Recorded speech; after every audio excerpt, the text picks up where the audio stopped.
I'm not saying it's impossible, but he's saying it's probably impossible. That's a 100-year-old building that he says was added on to 9 or 10 times. So I don't know other than to expect probably that building goes down. When and at whose expense, I have no clue at this point, and nobody's even touched that yet. Yes, Mayor, thanks for coming, first of all. Two questions. One is you mentioned sewer and water for the new hospital. It must be as close as Walmart, if not Culver's now, correct? Said to do it best center. It's close. So it's not that far away then. No, it's not. The expense will come. Todd Fisher from City Sewer could explain this a lot better than I can, but it's going to need like a booster station down there, a lift station, because there's a main line that follows the bike trail down the Twin Bluffs. Correct. You cannot tap into the main line. So I know the reason for that. I was told once, because when you flush the toilet, it would show your intensity. It's under such pressure. And number two, I heard some time ago that there's going to be building on Story Field. How's that project coming? It's, at this point, what we did is we had an engineering firm look at the property, because the first thing I said is, don't touch that drainage underground. We're not here to fill that whole thing up. Do not disrupt that whole neighborhood. Can we do some housing and leave a green space? Don't block the sled hill. Considerations for the neighborhood that I think are pretty important. And they came back with a recommendation. They said you could fit 7 or 8 duplexes. If you want to know, when you drive up there on Cedar Street, there's a cutout in the curb. So where would you put a road? Well, right there. And it's on the north side where it's flat. And we have basically drawings of a couple of plans. And what we found out, there's a lot of builders that are interested in it, but the same answer in today's environment, nobody wants to front the money for 7 duplexes. It's huge money. So there's nothing going on right now other than we've made a lot of builders aware of it and we know they like it. Same thing though. The first question is, would the city put money into this from every one of them? Okay, so maybe a different plan, you know. One suggestion that's been made that Jason Glassbrenner showed me, he showed me a floor plan for about a 1,100 square foot house. And he said, instead of putting 7 or 8 duplexes up here, but we fit 10 or 12 of these that are just a single family house with a 1-car garage, 0 steps. And if we did, is there a builder that would take that on and maybe build like 2 at a time until you got it filled? That's just a conversation. We haven't done a request for proposal that hasn't been discussed with the council yet. It's just a conversation. I guess the answer there is the same answer with any other potential place to build in town. This is why we're gathering more information for the city council, because there's only so many shots you got at this with what it costs. So what's going to be the best return for the city? I will tell everybody, some really outstanding builders are around here looking. I mean, very reputable. Some from here, some from other places, local, but not Richland Center. They know what they're doing. I mean, I'm very confident that way, and I'm happy that's true. I will also tell you that we get calls from more businesses than we used to that want to locate here or near here. And a really interesting wrinkle that's just started to happen, and I don't know where it's going to go. Jason just told me a week ago, there are businesses calling that maybe, for instance, are located on either coast. And their CFOs and the people they pay to bring them information are telling them to get off the coast and go to the Midwest. And there's more than one reason for that. One is climate change. I don't know if you've noticed how many insurance companies have left the state of Florida now. They're losing money down there. In California. Yeah. So that's one. The other one is simply just cost. It's more expensive for anything on either coast than it typically is in the Midwest. So he's had businesses call, well, do you have a place in your area? Well, suppose, for example, regardless of industry, which business, suppose a factory came in here right now with 200 new jobs. we can't help, we know where to put their people, and we don't have, if they didn't bring 200 people, I don't have the labor force to offer. And if we found their people to come here, there's nowhere to house them. So it's a chicken or the egg every time. We do have available land in our industrial park. That's some good news, ready, sitting there with infrastructure in. Nice lots, great, flat, ready to build. We do have that. We just need to, it's gonna be the housing. We've got to get housing to take advantage of any of these opportunities. But I wanted you guys to know, because that's new information to me, that businesses aren't just saying that might happen, they're saying it is happening, and they want to take some action on that. I don't know if you folks have had that happen yet, but talk to Jason about it. Hey, thank you. Okay, well, thank you, Mayor, for giving us a quick update, and you're welcome to stay here and listen to us.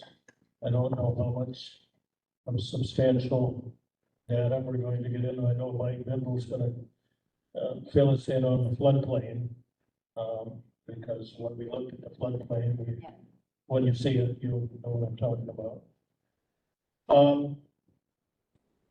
Election of officers, we need a chairman. And I'm going to. It's online. Sure, who's online? It wasn't, they didn't respond, it doesn't, we can't ask, but they didn't respond as any committee member when I asked. I assume it's just, May I ask who's online? they didn't respond when I asked, I don't know if they can't delete the reporters. Say. Anyone online?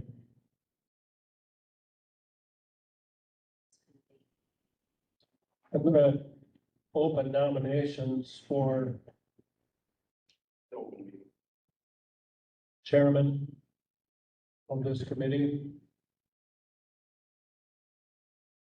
So I accept nominations. I was gonna nominate Bob Frank, but he's not here, so I can't, I don't think that would be fair.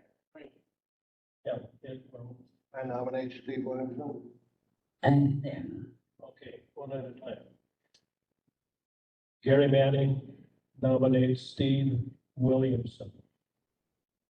Do I have a second, and would Mr. Williamson be willing to serve in that capacity? Depends on how many meetings we have. You'll be the chairman, you.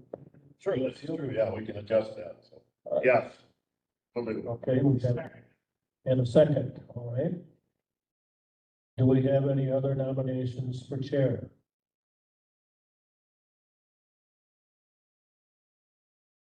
I will nominate David Turk as chairman. Do I have a second? I will second that. Thank you. Do we have any other nominations for chair? All right, we will have then close the nominations. We will have a ballot. And I guess I'll ask Mr. Window or Derek Haley's to circulate those ballots. So you vote for one, either Mr. Williamson or Mr. Turk.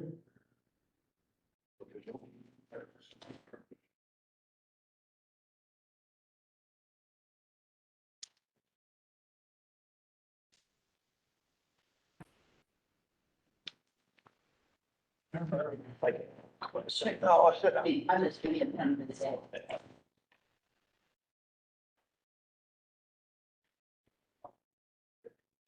No balance stuff in here, man. There you go.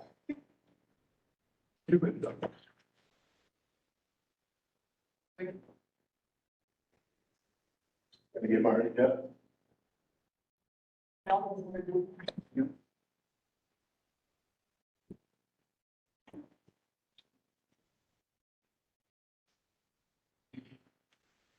You did, any damage?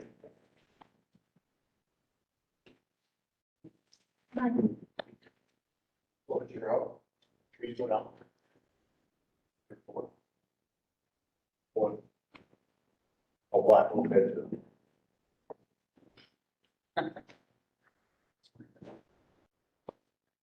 Chair, we have a tie, 3 votes for each. We have 6. Let's, Okay. Let's circulate the ballots once again. Keep voting until we don't have a tie. 2 sets, I may have to print more. Of course, we'd be here all night. what do you got a coin ready?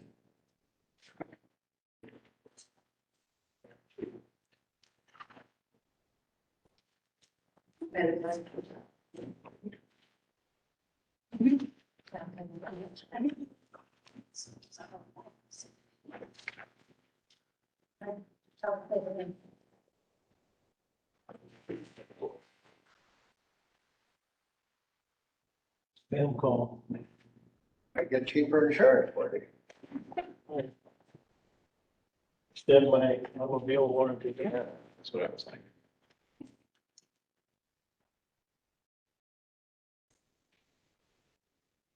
Oh, the fire would be, they'll have good. No damage for the house. Maybe.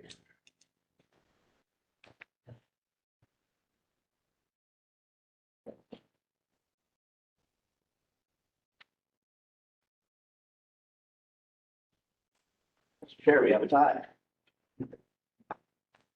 That's why I got the quarter of them.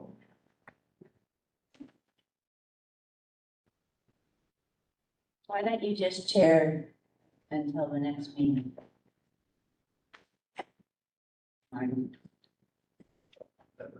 You have more ballots?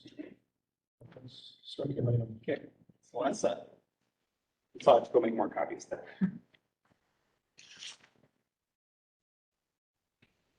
Change bed cards.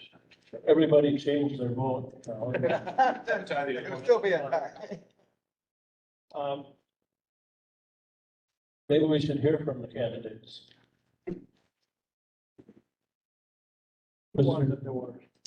Mr. Turk, why do you want to be chair of this committee? I want to be chair of this committee because this is an issue near and dear to my heart. I attended the campus. It's been something that's been a fixture in our community for a long period of time. I am a resident of the city. And I think the next steps forward are incredibly important to the future of the county and the city. We can't afford to go recklessly about this, and we also can't afford to do nothing. Yeah, we got a lot of.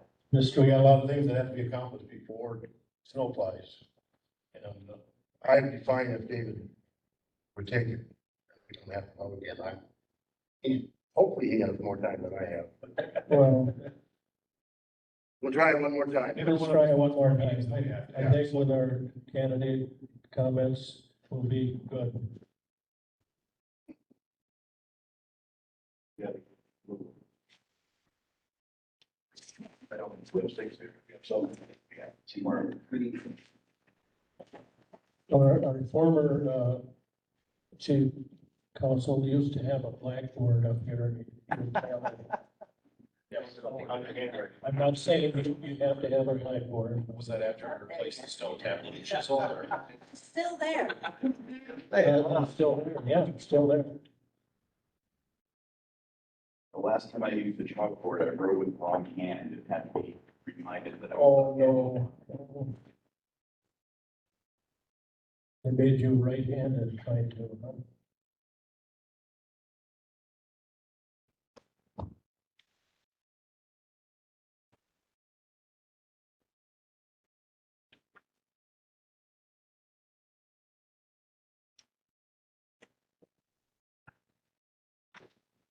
Mr. Chair, we have a tie.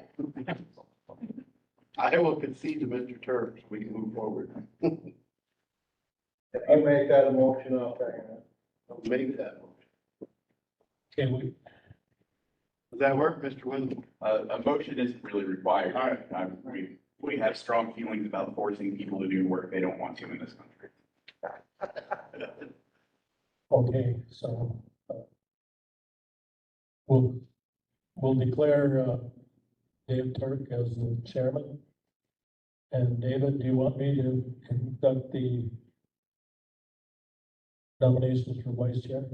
You sound all warmed up, Marty, so please go All ahead. right, I'm accepting nominations for vice chair. Mr. Chair, I would nominate Steve Williamson. All right, thank you, David.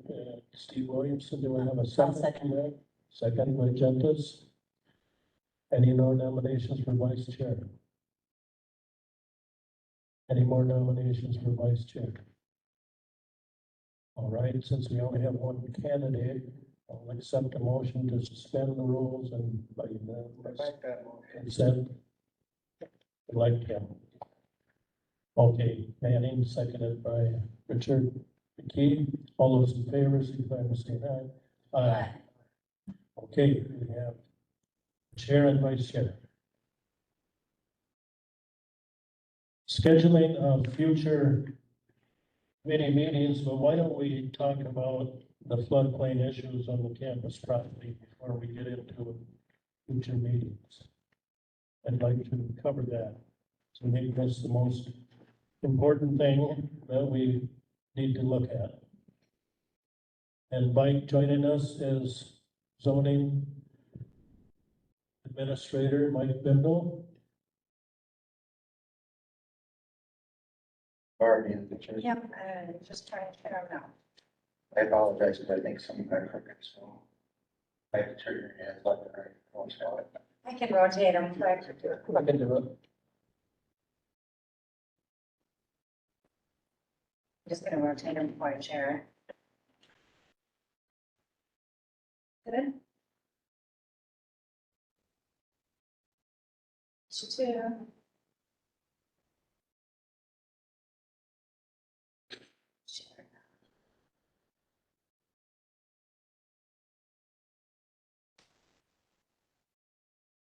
As we're waiting, I'll just kind of explain a little bit about the floodplain is that one of the things to keep in mind is that anything that's built in the floodplain, if it's allowable to be built, would have to be 2 feet above regional floodplain elevation and elevation.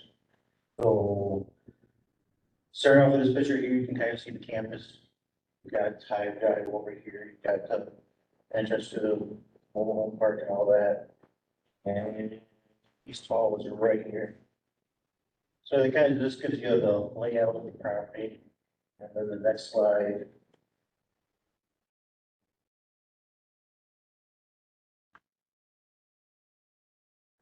You can kind of see this, all this here is the floodplain. And the difference between, you can kind of see there's some lines here. Everything that is right through here is the floodway, which basically there is no. You built there, I don't know why you would want to. You've got issues like the fairgrounds, and all that stuff, but anyways, this spot here and this spot right here is a flood fringe. The difference between the floodway and flood fringe is that the floodway water is moving during a flood event. Flood fringe is kind of where the backup storage is, there's extra water, it can go to more locations and all that. Flood fringe, like I mentioned, 2 feet above. You can see all the campus buildings are out of it, except for East Hall is down in a little spot. All those were built beforehand and all that, so that's why they're all there. So I mean, pretty much anything between the creek and the road, other than this little spot here, which I think this right here is the sign to the campus. Okay. So I mean, it kind of tells you there's not much room there at all. Is that what, that's where the sign is, you said? Right here's the sign to the Yeah, campus, okay. that electronic one that says you do Got it. platform. So even the larger parking area is in the floodplain or flood area. Correct. Yeah. it's Here's all some- been flooded, so. That's all floodplain, that's the large one. This smaller one where you walk across the bridge or you're driving across the bridge. Here's where the soccer fields are in question. It might be talk about splitting that up, except the one thing I've heard is that Simon's dumpster water out of the pool goes in that area, so. It's probably not feasible. Which of those buildings is the gymnasium? Right here. That one right there, the big one. Then this is Simon's. And parking lot for Simon's is floodplain. I've twice seen the gym have water. I've twice seen the gym have water come up to it. Well, a little bit in, but it's right there. Okay, was that area like you? Mr. Chairman, Was it filled? I don't know if it was filled or not. I'm assuming that's.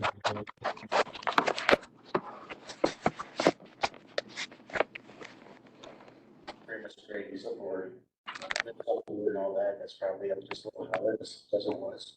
It's built on.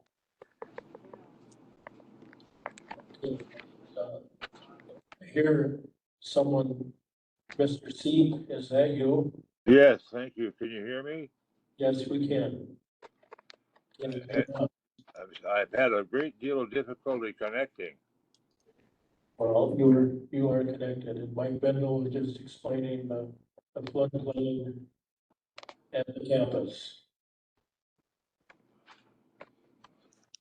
Has the meeting been convened? Yes, we've been meeting now for half an hour. Okay, thank you. Okay. Any questions for Mike? We got They there. are, go to the next slide, there's just one more. Okay. Anyway. That's slide number 3. You want to go back? Yes, it was the one that's in there. It should be. That's page 3. That's page 1. Alright.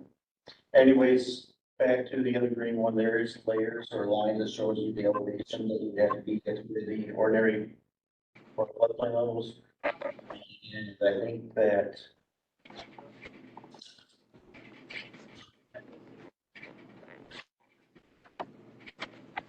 I just wanted to measure your people see that there's actually a large elevation change.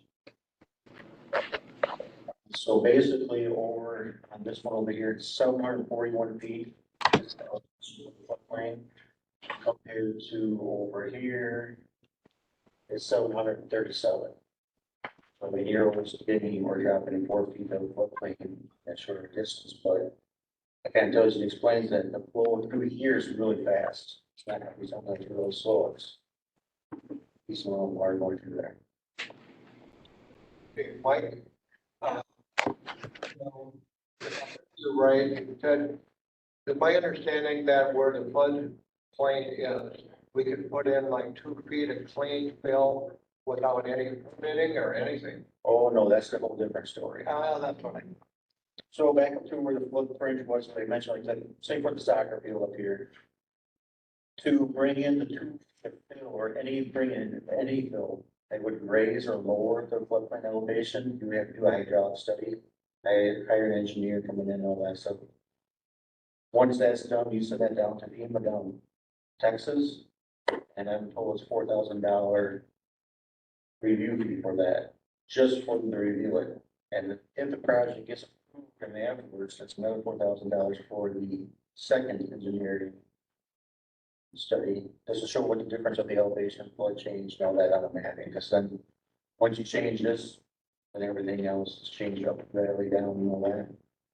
And the thing is say if, for instance, you fill this up here and make it higher elevation, you might be just changing this, might be pushing it that way, which might further canvas. So if there was demolition on any existing building there now, that means it would have the proper elevation, correct? Well, anything that's over here is out of the floodplain, so if you tear it down, building, everything's all right there.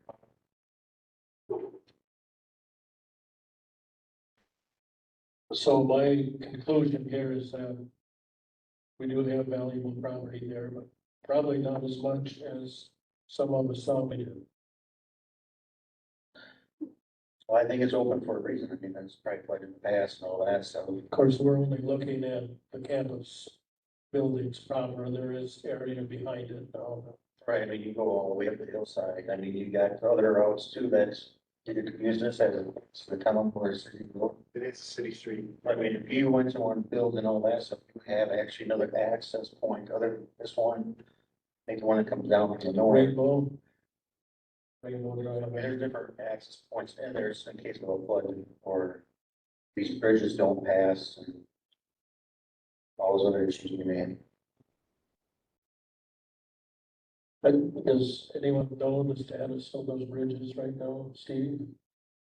No. There's still, there's still one's down to 10 ton, one's down to 45 ton. Yeah, We're at the point of still waiting to see, I think. At one point, we were gonna see if you guys could take them over so you could get the federal funding, but then I think with everything with the campus, we just kind of put the Well- brakes on. I thought that Sean figured out that they could do it at the highway, get the federal funding.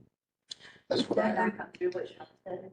Linda, that's what I heard. Yeah, that's what, he had this all figured out. Because we started to do that, but then as Right. Linda just pointed out, they said this is a better way. I know the bridge on High Drive is in fine. shape. Something to check out administrative capacity. I know the last time I talked to, our bridges board, I can't think of his name. Eric. Yeah, Forward. he said that there was a timeline on if there was a switch between the county and the city. He said that is not, that will not go on forever. So we would have to check that status also. Right. Maybe not even prepared.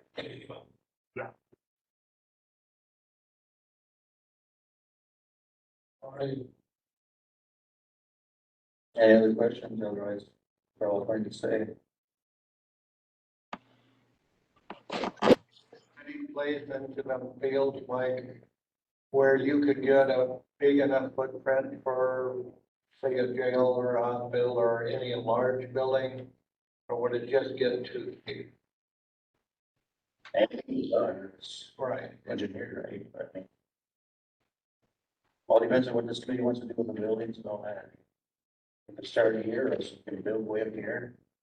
When you get clear up there, when I was looking at it anyway, it just seemed like to get a big, large area, kind of like Panoramic did over there, you're gonna be moving on the dirt. To get a big enough area, to put a bigger building up there. I could see a lot of housing up there, apartments, but I'm thinking as far as thinking about our jail in the future. Yeah, I mean, it all depends. I mean, if I was a planner, I'd probably want the jail closer down this way so we can get in and out fast. Then, oh, around and, Yeah. Would there be any issues on building roads, say a driveway, that's different than what it is on that floodplain? this is all city. And I'm involved, so that's gonna be a question for the city person. I really don't want to wade into this conversation. I'm trying to be respectful. This is a big job you all have to do, not an easy one. I feel compelled to say I can't see any way the city planning would okay a jail on that property next to that school. High school, I really can't. I will tell you otherwise. The city has plenty of land in the North Industrial Park, which might be a fine place for a sheriff's department combined with the city police department and a jail. But if you come to the city, we're gonna put a jail, when we might put housing, you got a high school, I don't see that getting. I agree with what you're saying, Todd, but we have to do something with that all. You do, and I'm just pointing out, I'm serious, I don't think a jail's gonna get through the city, but you're right. What, even if it was a different bigger building up there, it's gonna be a lot of excavating there, but there's other questions on, just to get it out there, so the city owns High Drive, I mean, it is city street. Bridge on High Drive was inspected at the time, it's fine, whether the other bridges are or not, I don't care. You know, they have issues. Other than that, you know, nothing I saw, I attended out there, a lot of us are very familiar with that property. I knew a lot of that was flood fringe, and that creek, we've all seen it plenty full. And it does move very fast, so, yeah. I don't wanna say too much else, because I mean, I realize the complexity of what you guys have to do, but before might be possible, and I'm not trying to lead anything you guys talk about. But we have a TIF district across the road in Panorama Estates, and it may be possible to extend that TIF onto that property. Okay, and I don't know that it is, we're looking into it, but it might be. If you get into what it costs to do one thing or another, when you guys have a plan on there. We're looking with that, but we've been told probably so. And I thought you guys should know that early in the game too. thank you. Okay, give us something to think about, Mike, thank you. Or do you need me in further? I mean, I'll stay if you guys have. any- Get out of here. Okay, yeah, but thanks for having me over. You said enough. Thank you. But Thank you very much. if you, I'm sure you guys know this, but if there's any question at this point, I'm available if you need me on this. I'm not here to tell you what to do the least bit, but if you need any guidance on where the city is, you can call me anytime. And I'm sure the city administrator would say the same thing. And good luck to you all on this. It's gonna be quite a journey, I'm sure. It's county property, but it's in the city. Yeah. The city's in the county, so. Yeah. So I'm connected. And what I said about land in the industrial park, well, I'm not kidding. Because I know you guys have an issue with the jail going forward, which of course does affect the city too. And we do have available spots out there. And if you think about cost savings, if we could put sheriff, police, all that in one building, that's might be a smart move. And we got the space and the infrastructure's in it already. And dispatch. Yeah. Exactly. Thanks, everybody. Thank you, Mr. Mayor. Okay. Why don't we talk about a formal submittal process for future uses of the campus property now? It has been suggested that all of you on the committee, and it was in the papers, so everyone knows who's on the committee, will be approached by citizens who have a project, or this is what you should do. And government center was one thing that the mayor just addressed there. So I think we should have I'm not gonna call it a formal process, but a process for people to go through with their suggestions. And I think number one, that there ought to be, here's my suggestion. Number two, who would it affect and how can it be brought forward? And number three, what are the resources available? And it would be difficult to pin people down on how much is this gonna cost, but, anybody else as to the process? John, you've got some ideas, I think. I just scribbled a couple things. Excuse me, I just scribbled a couple things down here after I sat down tonight, and I think that we should have a formal process so that any organization, any group that's taking a look at using the property, the buildings, whatever it might be, that everyone goes through that same formal application process. So just a couple things that I wrote down here that we could potentially have on the list, and certainly we want legal counsel to approve everything that we do here. But a few things that I wrote down is name of the organization, intended use of the property. Is your organization interested in purchasing, renting, or leasing the property? If it is your intent to purchase the property, does your organization plan on maintaining the current facilities or to raise and rebuild?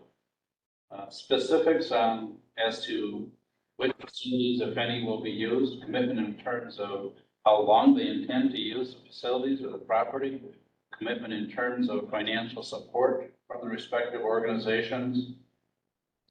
Does your organization intend to partner with other organizations? Is your organization a nonprofit or tax exempt organization? I had another one that, again, I want to make sure that legal counsel is fine with it, but the question's somewhat related to any legal matters that they might be involved in, which could have impact on their intended use. And, Michael, we'd have to think about how we do that. But those are a couple things that I wrote down. And what my suggestion would be is that if you can provide us some thoughts on what you'd like to see in that type of a document, that we draft something and bring it back to the committee. It's very difficult to approve something this evening, but we could certainly draft something for your discussion and potential action. I think that's a absolutely fine suggestion and one that we should pursue. Linda? I want to clarify something, because we're talking overall or making a big plan or all that. And then also we've all probably been asked I have a couple things, want to rent or use certain buildings. It seems like there's two different potential things here. Short term for a year or so, or really buying the building. So I think maybe we have to decide, maybe not tonight, but whether after, I don't think right now there's much going on after the middle of August, whether we're gonna let anyone actually use any of the facility. And so you see there's two different points there. I agree, Linda. It sounded like we're talking about two different things, and both of them are valid. I think if I could respond, until we have a different agreement of some sort with the university, the UW systems will determine who is going to be using the facilities and not the county. So, but we need to have this discussion at some point, if we assume all that property, how we handle it. But for now, until we have something new, it would be the UW systems who would determine which facilities would be utilized. Okay, so staff will work out your proposal. Ask are there any other items you have considered in that draft?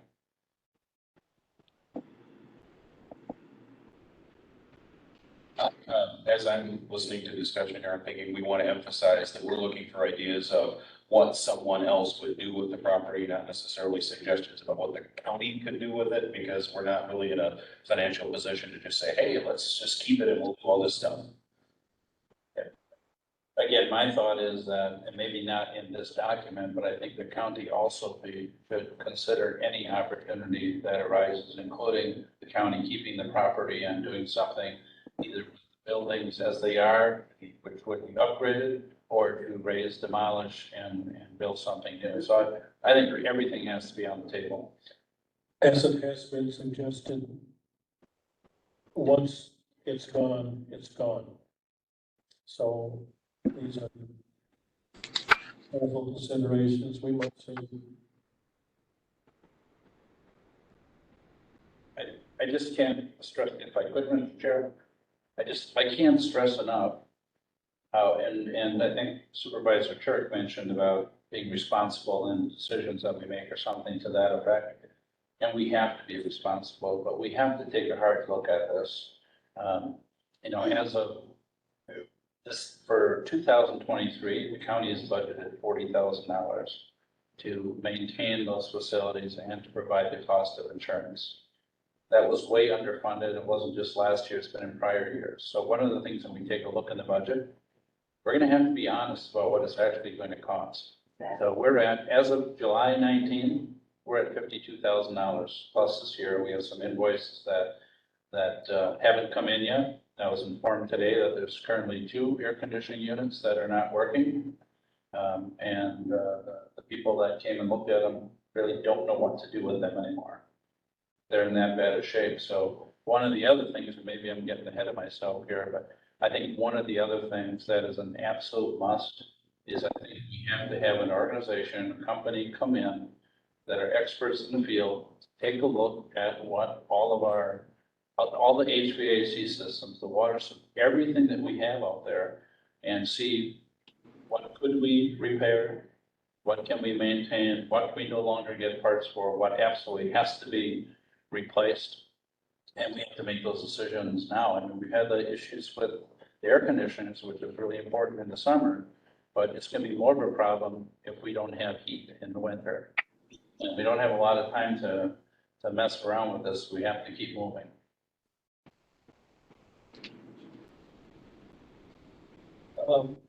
This committee is advisory, and but would you want us to make a motion?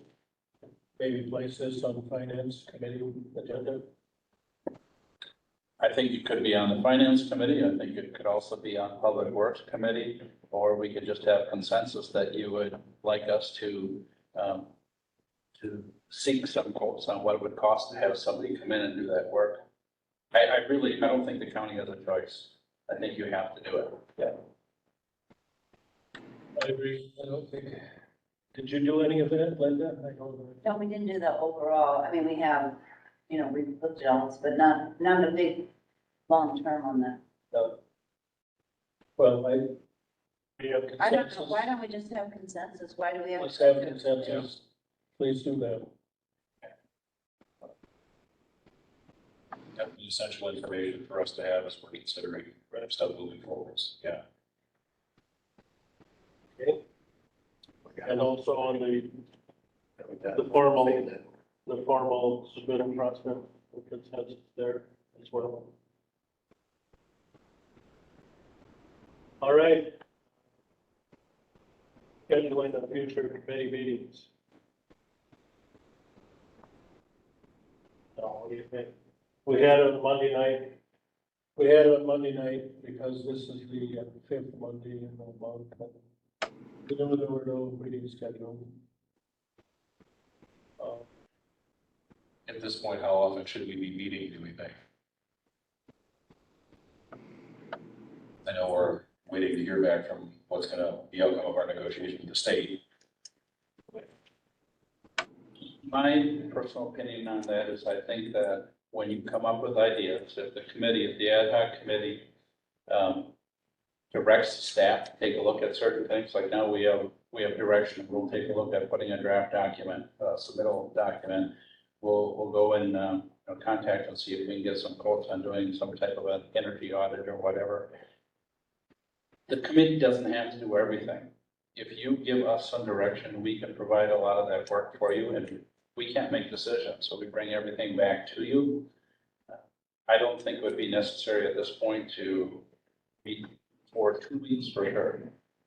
It could be after that, but I think it would be nice if we could find, a day and time that would work the best for committee members and start getting some meetings on our calendars. Is there any timeline, John, on them trees when something has to be done with them? I've not heard anything about any specific timeline, but I can tell you I was in Stock County yesterday, and I know they had bad storms up there Friday evening. There were a lot of trees down.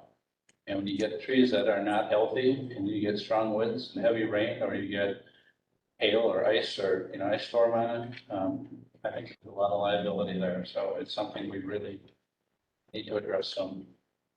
Now, me being on the board, is there any reason I could not remove them for free? As long as I run into that once before. I was gonna take the trees for nothing, but I couldn't burn them if I did. I want you and Candace kind of look into that, or our attorney. That's great, Gary.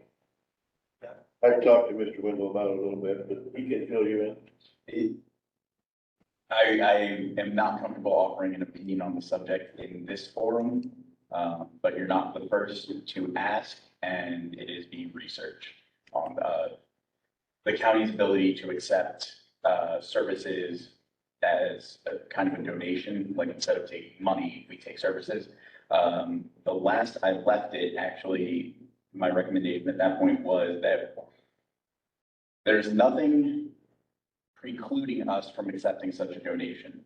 However, the best practice would be to pass an ordinance which allows us to accept these donations and creates a process for doing so to ensure everything is properly accounted for, that if a private firm were to come in and say, well, you're costing us profit, and we can explain why it was that we accepted this or why we chose one donated service over another.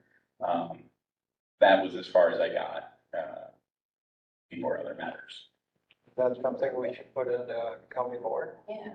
Did that go through finance? Or rules and strategic planning because of They're the not meeting now, right? First Thursday of September. Okay. I would also, Mr. Chair, if I could, I think that if we're doing some research on that, we ought to check with the county's insurance carrier as well, to see what type of liability there is for the county.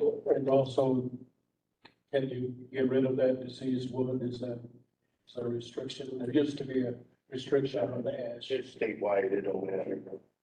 we would, I think as a condition of accepting the service, require a statement saying that they could properly dispose of. Mr. Chairman, Hey, Mr. Seed, go ahead. would accepting donations of services in this case be any different than the fact that over the years, we have accepted numerous donated services at the Richland County Fairgrounds. Is that property any different than this, which we apparently still own and are responsible for? Kind of ranging widely here in our discussion. Thank you, Mr. Fish. That was, so that would be something that we could discuss further at a properly agenda notice, but I would say that maybe this is a case of just because this is the way it's always been done, doesn't mean that we're doing it the right way. Well, we were discussing the need for an ordinance. There must be an ordinance in place or we would not have accepted services at the fairground. Is that correct? No, that's not correct. This is the, I know speaking with Dave Fry that took care of all the trees for the city, he said if I had to give you a guesstimate, you're looking at 22 to 24,000 to have them trees removed, and then you would still have the stuff. Mr. Chair, yes, Ms.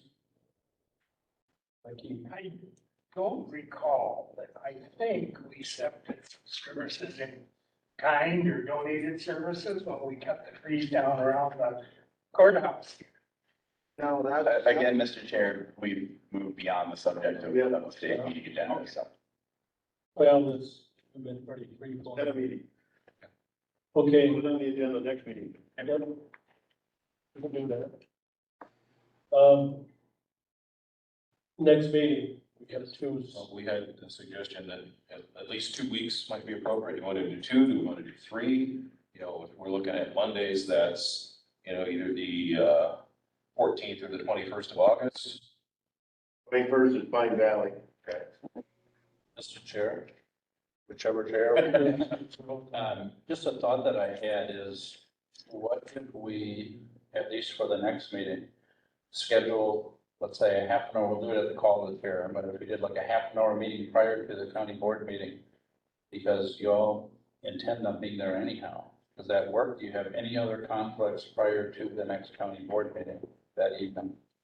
That will be the 15th of August this month. Correct, yes. Or this coming month. I guess it's not August yet. Yes. And that's just a thought that I had if we.